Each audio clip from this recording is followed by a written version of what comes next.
As someone who's worked in lead generation for the last 20 years, what are the biggest questions that you would ask yourself if you were going into lead generation? That's a really good question. And it's interesting because we do see people that want to buy leads and then they can blame the leads for not going well. And often it comes down to one of several factors. So for example, have they designed or established or worked out what their USP is? And when I say USP, I mean the unique selling point.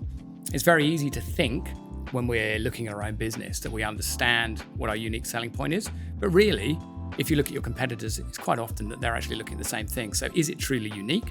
And does it represent why people buy from you? So before thinking you understand your USP, good thing to do is ask your customers. If you get stuck, there's a really good book called Duct Tape Marketing that actually will help self-guide you through understanding your USP, or you could just talk to a branding agency.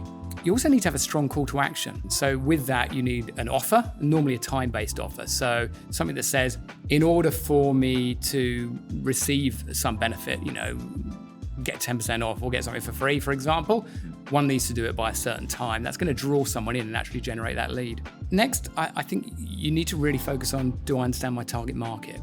And there's two sides to that. So it's quite easy to say, my target market is male or female, a certain age, certain, geography, something like that. I understand where they're based. But equally, you have to think about that moment where a salesperson receives a lead in your organization and they go, ugh. And that is, I've just realized this person doesn't qualify.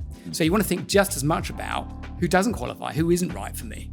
And then you need to start thinking about, how do I exclude them? I really don't want, for example, if I'm selling solar, somebody that rents their home. Because if somebody, when you call them, when they're a lead, they go, I really like the idea of it and I rent my home, can I take it with me? And the answer is probably no.